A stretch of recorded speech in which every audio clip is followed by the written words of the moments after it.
Good morning! The U.S. markets are not yet open for trading on this Monday, October 20th, 2025. We are looking at Nuburu Inc., ticker BURU, which finished the last session on Friday, October 17th, closing at $0.343 per share. That was a modest gain of 0.0029, or about 0.85% on the day. But that small green candle is deeply misleading.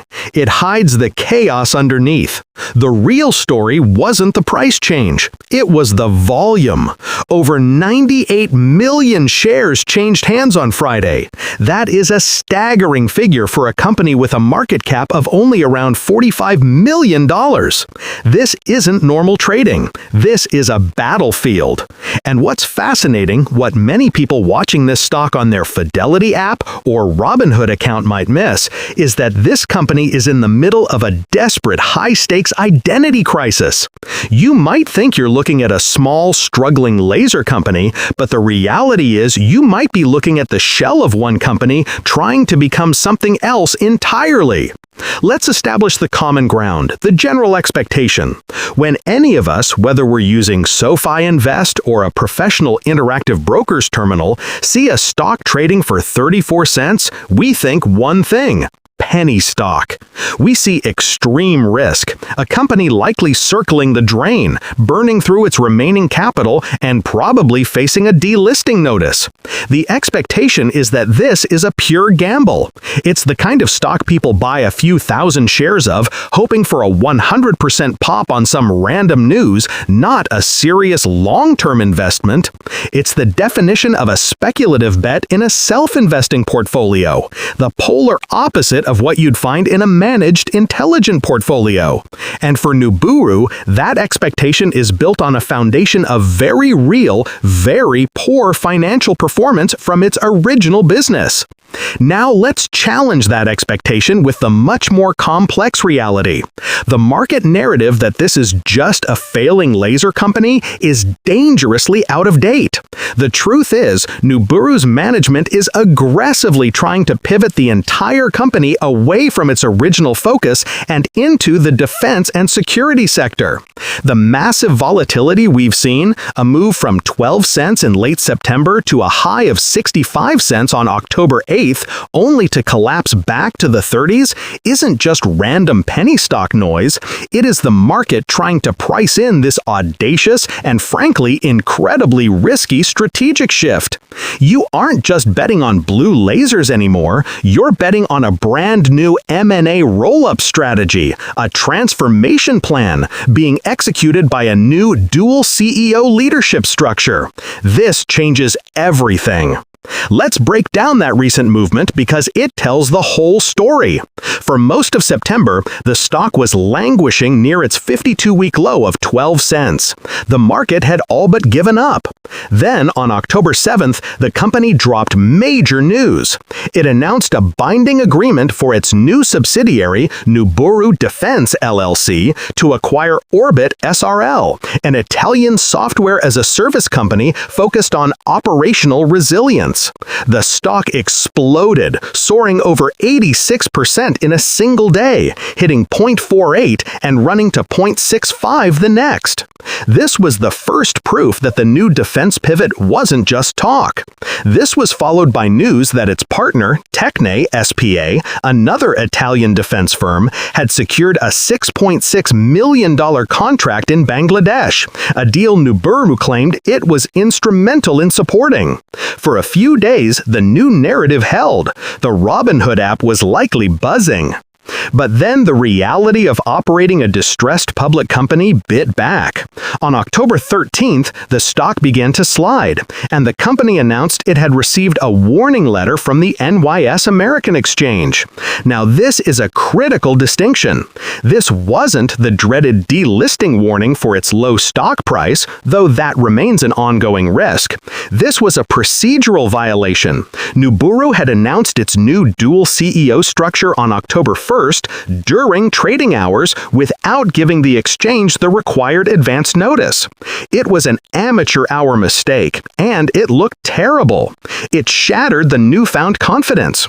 It suggested a management team that was scrambling, not one in smooth control of its grand plan. The stock tumbled from its highs as traders who bought in on the defense news fled, fearing the company's governance was a mess.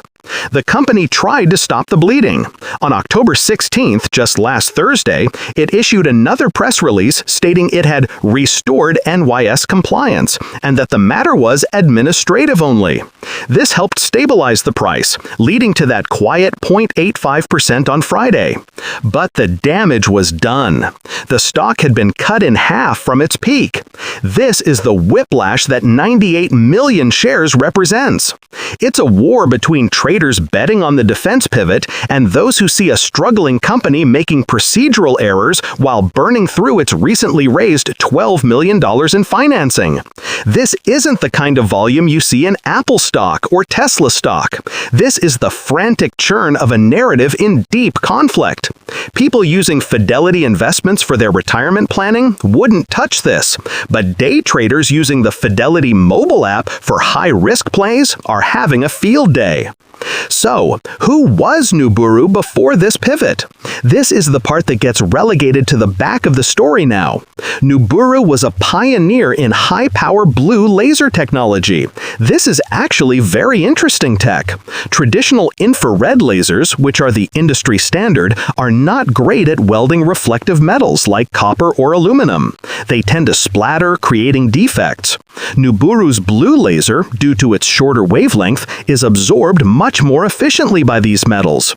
This allows for spatter-free welding, which is a huge deal for manufacturing EV battery components where copper is everywhere. They also targeted consumer electronics and 3D printing. The technology itself is impressive, with a solid patent portfolio. The problem? They never figured out how to build a business around it. The financials are a horror show. We're talking trailing 12-month revenues of just $9,300, not million, thousand. Meanwhile, their net income loss over the same period was nearly $45 million. The old business model was a complete failure. It didn't matter how good the tech was, it wasn't translating into sales. This is the reason the stock fell to 0.12. The old expectation that this was a high-growth tech company died, replaced by the expectation of bankruptcy. This is why the pivot to defense is so abrupt and so total. It's a break glass in case of emergency maneuver. They are essentially bolting a new, unrelated business, defense SAS and contracting, onto the public shell of the old laser company. This brings us to the future outlook, and the tension between expectation and reality becomes the only thing that matters. The new expectation, the one management is selling, is this. The $12 million public offering in September provides the capital. The new dual CEO structure provides the M&A expertise. The creation of Nuburu Defense LLC provides the vehicle. The acquisitions of companies like Orbit and partnerships with firms like Techne will immediately start generating revenue. In fact, the company has guided for billings of $500,000 in this current quarter, Q4 2025, from these new lines. They are attempting a complete corporate reinvention on the fly.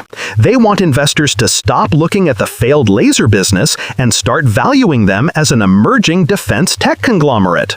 But the reality is that this is one of the hardest things to pull off in the corporate world. The risks are immense. First, cash. $12 million is not a lot of financing for an M&A-based strategy.